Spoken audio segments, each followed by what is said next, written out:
இப்போ நிர்வாகிகள் பலர் அங்க தாவேகாவுல சேர்ந்து இருக்காங்க. உள்ளாட்சி தேர்தல் விரைவில் நடத்தப்படும் அப்படின்றதையும் ஆனந்த் அவர்கள் குறிப்பிட்டு இருக்கிறார். ஆனா கட்டுரைகள் செய்திகள்ல பார்க்கும்போது 118 அப்படின்ற பெரும்பான்மையை எட்டியதற்கு அப்புறம் தான் உள்ளாட்சி தேர்தல் அப்படின்ற முடிவுல தாவேகா இருப்பதாக பார்க்கப்படுகிறது. ஒரு பக்கம் 118 அப்படின்ற பெரும்பான்மைக்கும் கட்சி நகர்ந்து கொண்டிருக்கிறது, அதையும் சாத்தியப்படுத்துவதற்கு முயன்று கொண்டிருக்கிறது. மறுபுறம் உள்ளாட்சி தேர்தலை நடத்துவதற்கான காரியங்களையும் இறங்கி இருக்கிறதா? உள்ளாட்சி தேர்தலை நடத்தும் போதே கட்சி பலமாக இருக்கணும், கட்டமைப்பு ரீதியாக பலமாக இருக்கணும் அப்படின்ற காரியத்திலையும் இறங்கி இருக்கிறது. அது இப்போ நிர்வாகிகள் இணைப்பின் மூலமாக அது சாத்தியமாகிறது அப்படின்றத எடுத்துக்கலாமா? ஆமா, நிச்சயமாக. உங்களுக்கு உள்ளாட்சி தேர்தல் என்பது வீட்டுக்கு ஒரு விஜய், உங்க விஜய், நான் வர்றேன், களத்துக்களை வந்துட்டேன், விசில் புரட்சி, இதெல்லாம் உள்ளாட்சி தேர்தல் கிடையாது. உள்ளாட்சி தேர்தல் உங்களுக்கு கிட்டத்தட்ட ஒரு கிராமத்தில் இருக்கிறவர்கள், சாதாரணமா கிராமத்தில் இருக்கக்கூடிய ஒரு வார்டு உறுப்பினருக்கு சின்னமே தேவையில்லை, சாதாரண வார்டு உறுப்பினர், அதுக்கடுத்து ஊராட்சி தலைவர், அதுக்கடுத்து ஒன்றியத்தினுடைய ஒரு கவுன்சிலர், அதுக்கப்புறம் மாவட்ட பஞ்சாயத்து கவுன்சிலர், 4 ஓட்டு போடுவாங்க கிராம பஞ்சாயத்துல இருக்கிறவங்க. அதுல ஒன்றிய கவுன்சிலருக்கும் மாவட்ட பஞ்சாயத்து கவுன்சிலருக்கு தான் சின்னம். அங்கேயும் சின்னம் பிளே பண்ணாது. உள்ளூர்ல அவரோட ஆளுமை, அவரோட செல்வாக்கு, அதுக்கு முன்னாடி என்னெல்லாம் பண்ணியிருக்காங்க. இங்க பழைய உள்ளாட்சி மன்ற பிரதிநிதிகள் கிடையாது. தமிழ்நாட்டுல 60,000 உள்ளாட்சி மன்ற பிரதிநிதிகள் இருப்பாங்க. நமக்கே தெரியும், போன தடவை பனையூர்ல ஒரு கூட்டு விழா நடத்துறப்ப 150 பேருக்குள்ளதான் உள்ளாட்சி மன்றத்துல ஜெயிச்சிருந்தாங்க. அப்ப மாவட்ட செயலாளர்களோட முக்கியத்துவம் அங்கதானே வருது, தலகர்த்தர்கள் அவர்களுடைய வேல்யூ அங்கதானே வருது. அப்ப அவர்களை பலப்படுத்தணும். இப்ப நீங்க விஜயபாஸ்கர் ஏன் தேவைன்னா, ஒன்று அமைச்சரவை போன்ற விஷயங்கள்ல பின்னால இருக்கக்கூடிய ஒரு மூளையா செயல்படக்கூடிய அளவுக்கு வலுவானவர்கள், அது ஒரு நிலை. இன்னொன்னு, நாளைக்கு நீங்க புதுக்கோட்டையில அரசியல் பண்ணணும், இத்தனை நகராட்சி, இத்தனை பேரூராட்சி, இத்தனை வார்டு, இந்த இடத்துல இந்த சமூகம், இந்த டேட்டா, இதெல்லாம் அதை வச்சு நடத்துவாரு. இங்கெல்லாம் நிறுத்துற வேட்பாளர்கள் வேணுமே. நீங்க ஒரு மாவட்டத்துல இருந்து ஒரு திமுக அதிமுக மாவட்ட செயலாளர் தூக்குனா போதும், நீங்க அங்க இருக்கக்கூடிய அவ்வளவு நகரத்துல இருக்கக்கூடிய ஒவ்வொரு வார்டுக்கும் வேட்பாளர் போட்டுடலாம், வேலை செய்யற ஆற்றல் வந்துடும். அதை நோக்கியும் அவர்கள் சில காய் நகர்த்தல்களை செய்யறாங்க. ஆனா உள்ளாட்சி தேர்தலையும் இந்த தேர்தலோடு சேர்த்து நடந்ததான் வாய்ப்பு இருக்கிறது அவர்களால். ஏன்னா இப்ப 2 விஷயம் இருக்கு. இந்த மாநகராட்சி தேர்தலுக்குலாம் இன்னும் ஓராண்டு காலம் இருக்கிறதுன்னு நினைக்கிறேன். அந்த பதவி காலம் முடியிருக்கு. 21 ஆட்சி அமைந்தது, 22 மத்தியில் தான் வந்தது. அப்ப இன்னும் ஓராண்டு இருக்கு. அதை நேரடி தேர்தலா மாத்தலாமா? கவுன்சிலர் தேர்தல்ல இருந்து கவுன்சிலர்கள் மேயரை தேர்ந்தெடுத்தா அதுல கூட குதிரை பேரம் நடக்கும். அப்படின்னு குதிரை பேரத்துக்கு, குதிரை வேகத்தில் செயல்படக்கூடிய அரசுல, அப்ப குதிரை பேரத்துக்கு இவர்கள் எப்பொழுதுமே உடன்பட மாட்டோம் அப்படிங்கிற ஒரு எண்ணத்தை கொடுக்கிற விதமா மக்கள் கிட்ட, நான் சொல்றது நம்மள மாதிரி ஆட்கள் கிட்ட இல்ல, மக்களுக்கு அப்படியான ஒரு எண்ணத்தை கொடுக்கிற விதமா நேரடி தேர்தல் கொண்டு வரோம் அப்படின்னு சொல்லுவாங்க. அதனால ஒரு கொஞ்சம் தாமதமாகும். பட் உள்ளாட்சி தேர்தலை நடத்துவதற்கு இவர்களுக்கு இந்த மாதிரியான தலைகர்த்தர்களுடைய ஒத்துழைப்பு ரொம்ப தேவைப்படும் அப்படின்னு தான் நான் பாக்குறேன். கட்சியின் கட்டமைப்பை பலப்படுத்துவதற்கும் இது உதவியாக இருக்கும். இந்த நிர்வாகிகளுடைய அந்த இவங்க தாவேகா பக்கம் சேர்றது அப்படின்றதெல்லாம் சொல்றாங்களே.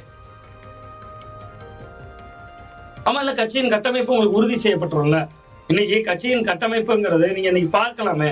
கிட்டத்தட்ட நீங்க ஒரு நம்ம டவுன் பகுதிகளில் நம்ம போகிறப்ப அங்கங்க இளைஞர்கள் தான் போஸ்ட் ஒட்டியிருக்காங்க. நீங்க அந்த போஸ்டர்கள் எல்லாம் பார்த்தா அந்த போஸ்டர்ல இருக்கக்கூடிய முகங்கள் மக்களுக்கு தெரியாது, பரிச்சயம் கிடையாது. பட் அந்த இது மாதிரியான முக்கியமான விஐபி, வெள்ளமட்டி நடராஜன் போறது, அவர் தொடர்ச்சியான அரசியல் அனுபவம் கொண்டவர் தான். அப்ப அது மாதிரியான நபர்கள் போறது, இங்கிருந்து போற இசைக்கு சுப்பையெல்லாம் வலிமையான நபர். அம்பாசமுத்திரத்துல 2011 ஜெயிச்சவர், 2016 அவருக்கு சீட்டு கொடுக்கல, 2011 ஜெயிச்சாரு, 16 ஜெயிச்சாரு, 21 ஜெயிச்சாரு. எவ்வளவு பெரிய அலையிலையும் ஜெயிக்கிறாரு அவர், விஜய் அலையிலையும் ஜெயிச்சிருக்கிறாரு. அப்ப அந்த மாதிரியான நபர்களை கூட்டு வர்றப்ப அந்த கட்டமைப்பு உறுதி செய்யப்பட்டோம். நீங்க கட்சிக்கு கட்டமைப்பு இல்லாமலே மக்கள் ஓட்டு போட்டாங்க. ஆனா இப்படியே என்னைக்கும் தொடர்ந்துறதுல ஒரு கட்டமைப்புங்கிறதும் ஒரு கட்டத்துல அவசியம். அதுக்கான வேலையை அவர்கள் சமூக பிரதிநிதித்துவம் நீங்க சொன்ன மாதிரி.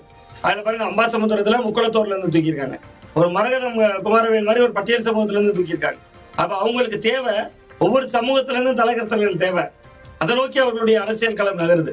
நீங்க அந்த கட்டமைப்பை உறுதி செய்யறாங்கிறத தான் நான் அதை தான் சொல்றேன். அடுத்த 10-15 ஆண்டுகளுக்கு தமிழக வெற்றி கழகத்தை நிலைநிறுத்திக் கொள்வதற்கு யாரெல்லாம் தேவையோ அவர்களை இணைப்பாங்க. அதுதான் அவர்களுடைய இலக்கு. அதிமுகவை அவர்கள் கரைக்க நினைத்தது இன்னைக்கு நேரத்தில் செங்கோட்டையன் அவர்கள் இணைந்த போதே ஜெயலலிதா அவருடைய படத்தை சட்டப்பையில வைக்க முடிஞ்சு, அங்கிருந்தே தொடங்கியிருந்தேன். நீங்க பாண்டிச்சேரிக்கு போய் பாருங்க, சுவாமிநாதன் நினைச்சுக்கிட்டாங்க, பாஜகவினுடைய மாநில தலைவராக இருந்தவர். அப்ப இவங்களுடைய கட்சி, கொள்கை, கோட்பாடு என்பதெல்லாம் தாண்டி கட்டமைப்பை வலுப்படுத்தணும். அதற்கான பணிகள் மட்டும்தான் அவர்கள் செய்யறாங்க. இல்ல, ஆதவே என்று பேசும்போது புதிய அதிமுக தாவேகா தான் அப்படின்லாம் சொல்றாரு. இரண்டாம் இடத்திற்கான குறிதான் தாவேகாவுடைய இப்போதைய நடவடிக்கைகள் அப்படின்னு இதை பார்க்கும்போது தெரிகிறது. எடப்பாடி பழனிசாமி எந்த இடத்துல சுதாரிக்கணும், எந்த இடத்துல அவர் கட்சியை வலுப்படுத்தணும், என்னென்ன விஷயங்கள் அவர் கோட்டை விடுகிறார் அப்படின்னு நினைக்கிறீங்க? இல்ல, அவரை பொறுத்தவரை தலகர்த்தர்களை அணைக்கணுங்க. முதல்ல நீங்க ஒரு 25 எம்எல்ஏக்கள் அவருடைய மாவட்ட செயலாளர் பொறுப்புகள் எல்லாம் பறிக்கப்படுது. நீங்க அந்த இடத்துல அவருடைய தவற பாருங்களேன். மாவட்ட செயலாளர்களை பறிக்கிற ஒவ்வொருவருமே விஐபிகள் தான், முக்கியமானவங்க தான். நீங்க என்ன பண்ணிருக்கணும், அந்த இடத்துல மாவட்ட பொறுப்பாளர்கள் போட்டுக்கணும். மாவட்ட பொறுப்பாளர்கள் போட்டா எப்பனாலும் விலக்கிக் கொள்ளலாம், பழைய மாவட்ட செயலாளர்களை தொடருவாங்க அப்படின்னு அறிக்கை விட்டுறலாம். ஆனா மாவட்ட செயலாளர்களாக இன்னொரு புதிய முகங்களையும் போட்டு இப்ப இவர்களும் அதே பொறுப்பை தாங்கன்னு கேக்குறாங்க. அப்ப என்ன சொல்றாரு, உங்களுக்கு தொகுதிகளை குறைச்சு தரேன், 6 தொகுதி பார்த்தவங்க 2 தொகுதி வச்சுக்கோங்க, 3 தொகுதி வச்சுக்கோங்கிறாங்க. அப்ப நீங்க ஒரு விஐபியா இருப்போம், அந்த விஐபி வந்து 6 தொகுதியை பார்த்திருப்பாரு. அப்ப அவர் கேட்பாரு, எடப்பாடி பழனிசாமி என்னங்க, அவர் என்ன ஜெயலலிதா அவர்களா, அவர் என்ன எம்ஜிஆரா, சிலுவம்பாளையம் ஊராட்சி செயலாளராக இருந்தவர், நம்மள மாதிரி அம்மா அமைச்சரவையில் அமைச்சராக இருந்தவர், அவர் வந்து அதிகாரத்துக்கு வந்துட்டு நம்மள இவ்வளவு பண்றாரு அப்படின்னு நினைக்கிறாங்கல்ல. அந்த இடத்தை அவர் தவிர்க்கணுங்கிற மேல ஒரு இடத்துல பிரச்சனை. ஏன்னா சிவி சண்முகம் அலுவலகத்துக்கு விஜய் போறாருங்க, நீங்க போயிருக்கணுங்கிறேன். 25 பேர் எதிர் துணைத்துல நிக்கிறாங்களா, எடப்பாடி பழனிசாமி அவர்கள் நேரடியா போயிருங்க. என்கிட்ட என்னங்க உங்களுக்கு பிரச்சனை, மனஸ்தாபம் என்ன, பொதுக்குழுவை கூட்டணுங்கிறீங்களா? நீங்க பொதுக்குழுவை கூட்டினா பொதுச் செயலாளரை மாத்துங்கிறீங்க. அதை சொல்லாதீங்க, நம்ம விவாதிப்போம், ஆக்கப்பூர்வமா விவாதிப்போம், மனமிட்டு பேசுங்க. நான் அதை தான் சொன்னேன். நீங்க சபாநாயகராக இருக்க ஜேசிடி பிரபாகரன் தொடங்கி தடபால் அவர்களுடைய பையன் அமைச்சரா இருக்கிறதுல இருந்து ஓபிஎஸ் ஒருத்தராடு வைத்தியலிங்கம் இன்னைக்கு 1 டஜன் பேர் இருக்காங்க சட்டமன்றத்துல. அதிமுக இருந்து நகர்ந்தவங்க, கடந்த 6-7 மாதத்துல போனவங்க, அது சாதாரண எண்ணிக்கை இல்லையே. அதுதான் தலகர்த்தர்களோட வேல்யூ. நீங்க ஏன் தாவேக்கா குறி வைக்குதுன்னு இப்ப பொறுத்து பாருங்க. சபாநாயகராக இருக்கிற ஜேசிடி பிரபாகர் எங்க இருந்து வந்தவர், ஒரே ஒரு அமைச்சர் அனுபவசாலி செங்கோட்டையன் எங்க இருந்து வந்தவர், தனபாலோட பையன் எங்க இருந்து வந்தவர், இதைதான் பாக்குறாங்க தாவேக்கா. அப்ப அதிமுகவை கரெக்ட் இல்ல அழித்து அங்க இருக்கிற நபர்களை இங்க எடுத்துட்டு வந்துட்டா களம் 2 முனை போட்டியா இருக்கும். அது தாவேக்காவுக்கு லாபம், அதை விட்டுருவாங்க. அப்ப மிக முக்கியமா எடப்பாடி பழனிசாமி அவர்கள் இனியும் தலகர்த்தர்கள்ட்ட பேசணும். ஒன்று, இன்னொன்னு எதிர்கட்சி வரிசையில் கூட வரலங்க. 47 சீட்டு ஜெயித்த ஒரு கட்சி, அதுல 4 பேர் ராஜினாமா, 43 பேர் எம்எல்ஏக்கள் இருக்காங்க. இனியாவது தமிழகம் முழுவதும் தொகுதிக்கு 3 நாள் டிராவல் பண்ணுங்க. 1.5 வருஷம் ஓடும், ஓடிட்டு போட்டும். கட்சி கட்டமைப்பை மறுகட்டமைப்பு பண்ணுங்க. நீங்க ஒண்ணுமே இல்லைங்க, எல்லாரும் சொல்றோம் 200 தொகுதி அவர் முடிச்சிட்டாருங்க, 210 தொகுதி முடிச்சிட்டாரு. கோயம்புத்தூர் போயிருந்தாரு, முதல் நாள் நினைக்கிறேன் கோயம்புத்தூர் போயிருந்தாரு. ரேஸ் கோர்ஸ்குள்ள வாக்கிங் போறாரு. அங்க யாருங்க வருவா ரேஸ் கோர்ஸுக்குள்ள வாக்கிங்க? பெரிய பெரிய வசதியானவர்களும் பணக்காரங்களும் வருவாங்க. நீங்க செட் பண்ணிட்டு பின்னாடி உட்கார்ந்துட்டு கீரை வைக்கிறவர்கிட்ட கீரை என்ன விலை, காய்கறி வைக்கிறவர்கிட்ட காய்கறி என்ன விலை, இதுலதான் ஸ்டாலின் அவர்களும் தோத்தாரு. நீங்க இந்த தேர்தல்ல எங்கேயுமே வழியில நிறுத்தி ஒரு டீ கடையில டீ குடிக்காதாலும் விஜய் மட்டும்தான். நீங்க எங்கேயாவது டீ குடிச்சாரா? எங்கேயாவது அவர் சைக்கிள் மட்டும் ஓட்டினாரு கன்னியாகுமரியில, அதுலயும் ரசிகர்கள் சூழ்ந்தோன்னு விட்டுட்டு பாதியில போயிட்டாரு. அதுவுமே தப்பு, சைக்கிள் ஓட்டினாரு, அதை நான் சொல்றேன். ஆனா இங்க அப்படி இல்ல, டெய்லி சூட்டு தான். நான் என்ன சொல்றேன், எடப்பாடி பழனிசாமி அவர்கள் ஏன் ரேஸ் கோர்ஸ்ல நடக்கிறாரு அப்ப கூட கேக்குறேன். அங்க இருந்து அதிமுக ஆபீஸ் எவ்வளவு தூரம் கேக்குறேன்.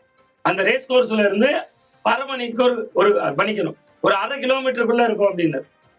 அப்ப நான் அங்க போயிருவாரு போல இருக்கு, போய் அப்படியே மாற்றம் பண்ணிடுவாரு அப்படின்னு நினைச்சிட்டு அதிமுக ஆபீஸ்க்குள்ள போவாரான்னு. சார் இங்க இருந்து 1/2 கிலோமீட்டர் தான் இருக்கு, அதுக்குள்ளேயே வரல சார் அப்படிங்களா. நான் என்ன சொல்றேன், கட்சி அலுவலகங்களுக்குள்ள போங்க, அங்க கட்சி நிர்வாகிகள்கிட்ட பேசுங்க. ஒவ்வொரு மாவட்டத்தில நீங்க மாவட்ட செயலாளர்கள் கூட்டத்தை போடுறீங்க, கிளைக்கழக கூட்டங்கள் போடுங்க. எங்க 5 ஆண்டு எதிர்கட்சிங்க ஒரு இளைஞரணி கூட்டம் நடத்துனீங்களா? அப்பதானே தெரியும் உங்களுக்கு இளைஞர்கள் எத்தனை பேர் பின்னாடி இருக்காங்கன்னு. இளைஞர் பாசறை, இளம்பெண்கள் பாசறை இருக்கே கட்சிக்குள்ள. இனியாவது அது போன்ற அமைப்புகளை ஆக்டிவா செயல்படுத்தணும். நான் தொடர்ந்து தொலைக்காட்சி வாதங்கள் ஒரு விஷயம் குறிப்பிட்டது உண்டு, அங்கே இப்பவும் சொல்ல விரும்புறேன். மு.க. ஸ்டாலின் அவர்களை பேஸ்புக்ல 30 லட்சம் பேர் ஃபாலோ பண்றாங்க. விஜய் அவர்களை பத்தி வீடியோ போட்டாலே அந்த போட்டோட 30 லட்சம் பேர் ஃபாலோ பண்ணுவாங்க. எடப்பாடி பழனிசாமி அவர்கள் அந்த கட்சிக்கே 2 கோடி உறுப்பினர்கள் இருக்காங்க அவர்கள் சொல்லக்கூடிய அந்த இயக்கம், எடப்பாடி பழனிசாமி அவர்களை பேஸ்புக்ல 2 லட்சம் பேர் தான் ஃபாலோ பண்றாங்க. எனக்கு ரொம்ப அதிர்ச்சியாக இருக்கு, இந்த கட்சி எவ்வளவு நாண்ட வாழ கட்சி. அப்ப இதெல்லாம் மறுகட்டமைப்பு செய்யுங்க, சமூக வலைதளங்கள்ல மாற்றம் செய்ய, களத்துக்கு போகணும், மக்களை சந்திக்கணும், தொடர்ந்து நிர்வாகிகள்கிட்ட பேசணும், மாவட்டமா ஒரு சுற்றுப்பயணம் வரும்.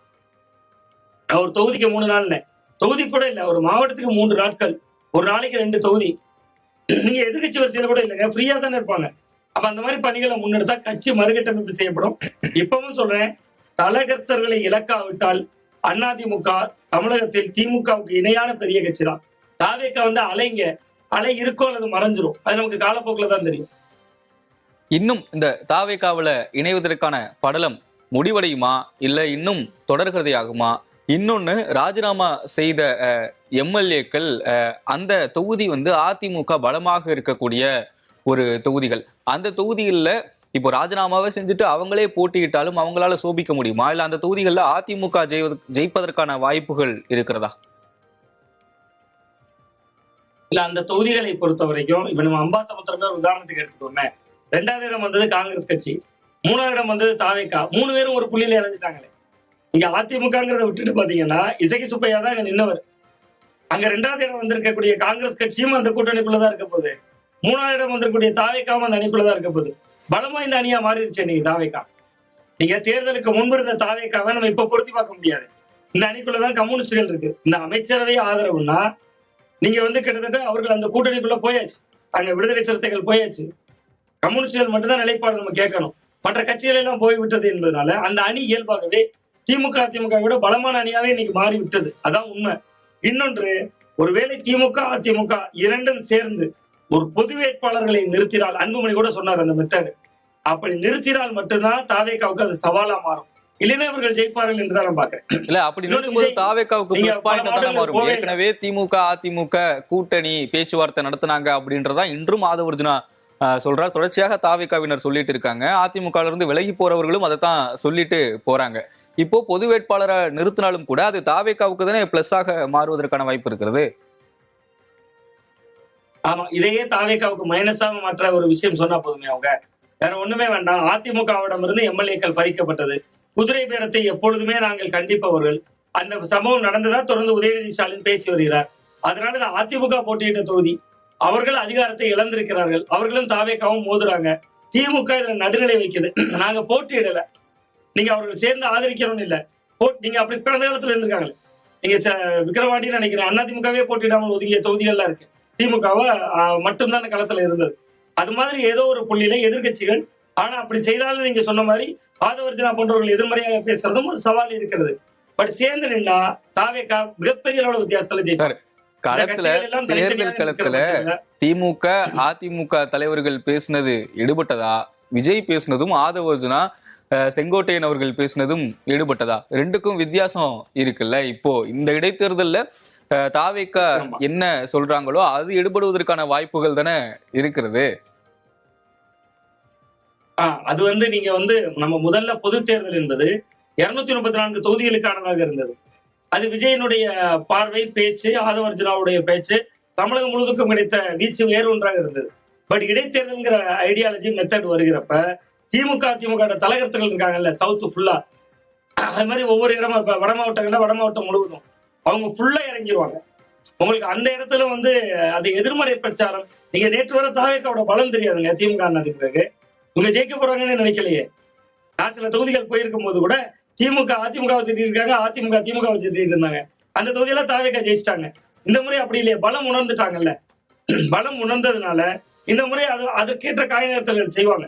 நீங்க அதாவது இவர்கள் தனித்தனியாக நின்றால் திமுக வேட்பாளரை நிறுத்தி அதிமுகவும் நிறுத்தி சீமான் அவர்களும் நிறுத்தினா 100% தாவேகா தான் ஜெயிக்கும்.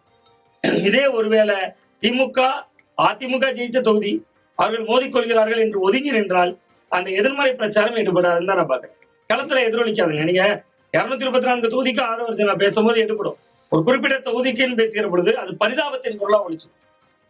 இறுதியாக ஒரு கேள்வி, இப்போ இது நிறைவடைஞ்சிருமா? அதிமுகல இருந்து தாவேகா பக்கம் போற அந்த நிர்வாகிகளோட அந்த படலம் அப்படின்றது நிறைவடையுமா? இல்லை வரும் காலங்கள்ல இன்னும் தொடருமா? எடப்பாடி பழனிசாமி அவர்களால் அதை தடுத்து நிறுத்திட முடியுமா? இல்ல, தொடரத்தான் செய்யும். எடப்பாடி பழனிசாமி அவர்கள் களத்திற்கு வந்து தொடர்ச்சியாக கட்சியினரை சந்திக்கணும். தமிழகம் முழுவதும் சுற்றுப்பயணம் போகணும். ஒவ்வொரு மாவட்டத்திலும் 3-4 நாட்கள் தங்கணும். அப்படி செய்யாத வரைக்கும் இது தொடரதான் செய்யும். பல பேர் எடப்பாடி பழனிசாமி அவர்களை கூப்பிட்டு பேசுறா கூட நிக்க மாட்டாங்க. அது அதிகார பசிங்க. அது அவ்வளவு சீக்கிரம் அடங்காது. நீங்க 10 ஆண்டுகள் எதிர்கட்சியா திமுக பழக்கம், அதிமுக பழக்கம் இல்ல. இன்னும் 47 சீட்டு தான் ஜெயிக்கிறாங்க. புதிய கட்சி ஆட்சிக்கு வந்துருச்சு, பயம் வந்துரும். ஐயோ, நேற்று வரைக்கும் அந்த கட்சி ஆளுங்கட்சியாக வரும்னு எவ்வளவு செலவு பண்ணாங்க தெரியுமா? ஒவ்வொரு கிளை செயலாளர், ஒன்றிய செயலாளர், நகர செயலாளர், பேரூர் செயலாளர், மாவட்ட செயலாளர்னு நீங்க அந்த கட்சி கட்டமைப்பு அவங்க பண்ண செலவுலாம் கேட்டா மிரண்டுருவோம். எந்த செலவு பண்ணாம ஒரு கட்சியில ஜெயிக்கிறாங்களே. அப்ப அது என்ன தோணிரும்னா, செலவே பண்ணாமலே இவ்வளவு செல்வாக்கு வருதுன்னா நம்ம அங்க போய் பொருந்திக்கிட்டா எப்படி இருக்கும் அப்படின்னு நினைப்பாங்க. அதனால எடப்பாடி பழனிசாமி அவர்களால் இதை சமாளிக்க முடியாதுன்னு தான் நான் பாக்குறேன். பட் இந்த நெருப்பாற்று அதுல அவர் நீந்தி தான் ஆகணும். அப்ப அவருக்கு அதுக்கு சில சமரசங்களை செய்துவிட்டு களப்பணியை கூர்மையாக்கணும். பட் இதுல இன்னொன்னு இருக்கு, அதிமுகவோடு இது நிற்க போவதல்ல. முதல்ல அதிமுக, அப்புறம் திமுகவும் இதுல பாதிக்கப்படும் தான் நான் பாக்குறேன்.